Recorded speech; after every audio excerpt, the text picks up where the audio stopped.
आज के वीडियो में हम जानने वाले हैं कि डायरेक्ट सेलिंग में इनवाइट करते समय किन किन बातों को ध्यान में रखना चाहिए। मैं आपको 5 ऐसे महत्वपूर्ण टिप्स बताने वाला हूं जिनको ध्यान में रख के यदि आप प्रोस्पेक्ट को इनवाइट करते हैं तो मेरे दोस्त आपकी ज्वाइनिंग का रेशियो बढ़ सकता है। डायरेक्ट सेलिंग में कामयाब होने के लिए सबसे पहला जो स्तंभ है वो है लिस्ट बनाना। लोग लिस्ट तो बना लेते हैं, उनके पास लोग भी होते हैं, लेकिन सबसे ज्यादा लोग जो पीछे हट जाते हैं वो इनविटेशन में, या सबसे ज्यादा जो विफल होते हैं लोग वो इनवाइट करने में हो जाते हैं, क्योंकि उनको प्रॉपर तरीका ही नहीं पता कि किस तरीके से एक नए प्रोस्पेक्ट को इनवाइट करना चाहिए। मैं इस वीडियो में 5 ऐसी ट्रिक्स आपको बताने वाला हूं जिनको आप यदि इंप्लीमेंट करते हैं, उस हिसाब से यदि आप नए प्रोस्पेक्ट को इनवाइट करते हैं तो मेरे दोस्त आपकी ज्वाइनिंग का रेशियो बढ़ सकता है। छोटे छोटे 5 टिप्स हैं, इन टिप्स को इंप्लीमेंट करके आप भी डायरेक्ट सेलिंग में महारत हासिल कर सकते हैं। ये 5 टिप्स कौन से हैं, एक के बाद एक डिटेल से इनको जानते हैं। आप इस वीडियो के आखिर तक बने रहना, ये वीडियो आपको बहुत कुछ देने वाला है। तो पहला पॉइंट है, जब भी आप इनवाइट करें तो सबसे पहले जो ध्यान में रखने वाली बात है वो है कम बातचीत करें। जब भी आप किसी नए प्रोस्पेक्ट को इनवाइट करते हैं तो कम से कम समय में उसको आप इनवाइट करके और वहां से निकल जाएं। चाहे आप फोन पे बात करें, चाहे आप फिजिकली मिलके इनवाइट करें, आपको कम समय में इनविटेशन देना है। आपको बिजनेस के बारे में या प्रोडक्ट के बारे में किसी भी तरह की चर्चा नहीं करनी है।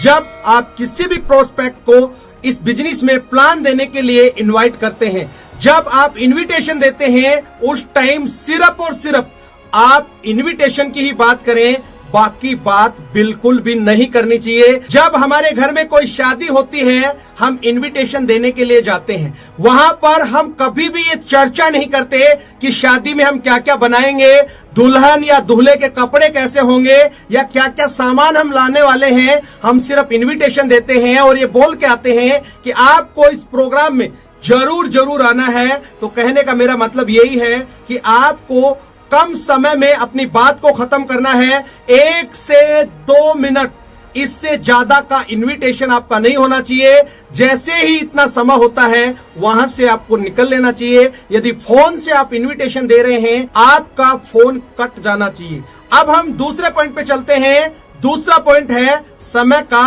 विकल्प दें। आप जब भी किसी नए प्रोस्पेक्ट को प्लान के लिए इनविटेशन दे रहे हैं तो मेरे दोस्त आपको समय का विकल्प देना होगा। यदि आप किसी प्रोस्पेक्ट को ये कहते हैं कि आप आने वाले संडे को 12 बजे क्या मेरे से मिल सकते हैं, या मेरे को आपसे मिलना है, क्या आप मेरे को समय दे सकते हैं। हो सकता है वो बहाना बनाए, हो सकता है आपको बोल दे कि मेरे पास कोई काम है, मैं नहीं आ पाऊंगा। तो सही तरीके से आपको इनवाइट करना है, आपको वहां पे उसको विकल्प देना है कि संडे को 12 बजे मिले या मंडे को शाम को 6 बजे मिले। तो उसको आप विकल्प देते हैं तो व्यक्ति दोनों में से एक समय आपको जरूर देगा।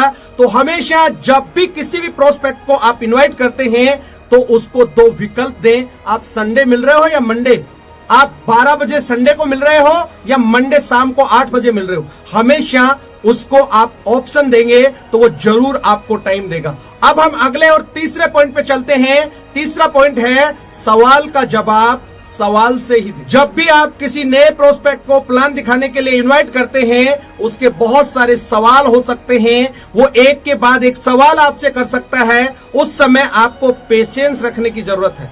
उस समय आपको हेजिटेट होने की जरूरत नहीं है। उस समय आपको घबराने की जरूरत नहीं है। हो सकता है कि जैसे ही आप उसको इनवाइट करते हैं वो आपको कह सकता है ये नेटवर्क मार्केटिंग तो नहीं है। यदि आपको ऐसा बोलता है तो उसको बोलिए दैट्स ग्रेट, आप तो जानते हैं, आपका कैसा अनुभव रहा नेटवर्क मार्केटिंग को लेके। तो मेरे दोस्त, कहने का मतलब उसको उत्तर नहीं देना, सवाल के बदले सवाल करना है। यदि वो आपसे फिर भी सवाल करता है तो उसको एक ही बात बोलिए कि अभी तो मैं जल्दी में हूं, आप उस दिन मिलिए, मिल के बैठते हैं और आगे की बात करते हैं। ये जो सवाल आप पूछ रहे हैं, इन सारे सवालों का जवाब भी आपको जरूर मिलेगा। अब हम अगले पॉइंट पे चलते हैं। चौथा पॉइंट है, एक दिन पहले गेस्ट को याद दिलाएं।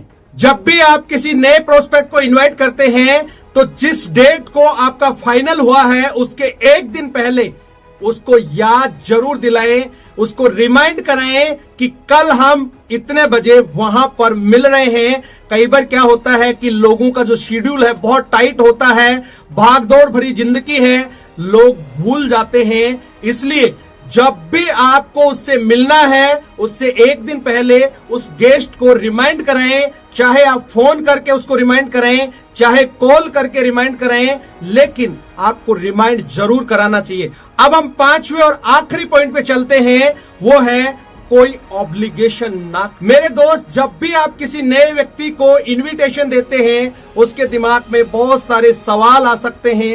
हो सकता है वो आपसे बहुत सारे सवाल कर सकता है, तो आपको किसी भी सवाल का आंसर नहीं देना है। उस समय आपको सवाल के बदले सवाल करना है। दूसरी बात कि उस व्यक्ति को यह बिल्कुल भी नहीं लगना चाहिए कि आप उसको दबाव में, अभाव में या प्रभाव में इस बिजनेस में ज्वाइन करा लेंगे।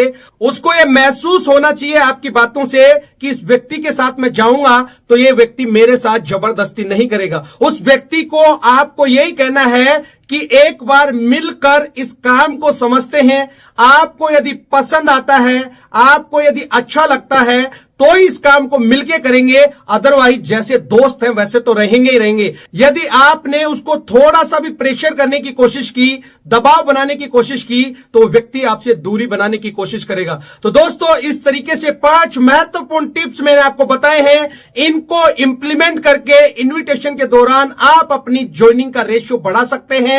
उम्मीद करता हूं यह वीडियो आपको बहुत अच्छा लगा होगा। इस वीडियो में यहां तक बने रहने के लिए हमेशा की तरह आपका बहुत बहुत शुक्रिया। यदि इस चैनल पर पहली बार आए हैं और अभी तक भी इस चैनल को सब्सक्राइब नहीं किया है तो इस चैनल को सब्सक्राइब करें, घंटी के बटन को दबाना ना भूलें, ताकि आने वाले समय में इसी तरीके के पावरफुल वीडियो आपको समय समय पर मिलते रहें। अगले वीडियो में फिर मिलते हैं, तब तक के लिए अपना और अपने परिवार का ख्याल रखें।